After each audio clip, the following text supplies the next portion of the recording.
యేసు క్రీస్తు ఆయన మరి పేతురు దగ్గరికి సముద్రం దగ్గరికి వెళ్ళినప్పుడు పేతురు కుటుంబం కోసం రాత్రంతా వలేసాడు. చేపలు పట్టకపోవటం వల్ల చాలా విచారణలోకి వెళ్ళిపోయి ఎలా బ్రతకాలి, పరిస్థితులు ఏంటని ఆలోచిస్తున్న సమయంలో యేసు ప్రభువే వెళ్ళి సీమోను పలకరించి ధైర్యపరిచి సీమోను పడవలోకి ఎక్కి ఆ పడవను లోతుగా నడిపించమని చెప్పగా సీమోను దేవుని మాటకి విధేయుడయ్యాడు, దేవుని మాటకు లోబడ్డాడు, పడవను లోతుగా నడిపించాడు.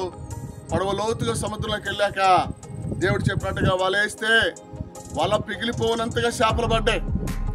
అలాగే చాలా బోట్లకి పడవలకి చేపలు నింపారు. దేవుడు వారి చింతను తొలగించాడు.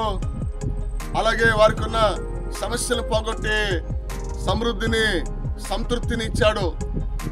పేతురు తన భార్య బిడ్డలు ఆయనతో ఉన్న అనేకులు కూడా తృప్తి చెంది అలాగే చాలా ఆనందంగా సంతోషంగా బ్రతుకుతూ ప్రభు సాక్షులుగా సాగిపోయారు.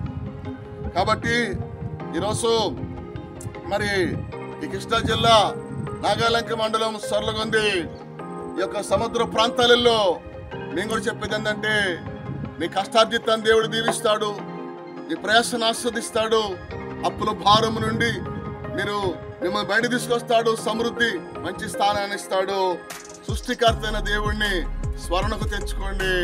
ఆయన విశ్వాసము కలిగి నమ్మకం కలిగి ప్రభుకి సీమోను విధేయుడైనట్టుగా ఆయన మాటను గౌరవించినట్టుగా మీరు కూడా అలాగే ఉంటే మీ కష్ట సుఖాల నుంచి కడతేరుతారు, సమృద్ధి కలిగి మంచి స్థితిలో ఉంటారు. ప్రభు మనల్ని ఆస్వాదించి దీవించును గాక. మహాగణుడా యేసయ్య మీ కొందనాలు. ఈ యొక్క సొర్లగొంది ప్రాంతంలో చాలా మంది వాళ్ళ కుటుంబాల కోసము తండ్రి చేపలు పట్టడానికి వేటాడుతున్నారు. ఇదిగో ఇలాంటి నాయన మరి ఆ బాయిలలో అలాగే సముద్రాలలో అలాగే రొయ్యలు అలాగే పీతలు వేస్తూ ఉన్నారు. వీటన్నిటిలో కూడా వారిని దీవించండి, వాళ్ళని ఆస్వాదించండి.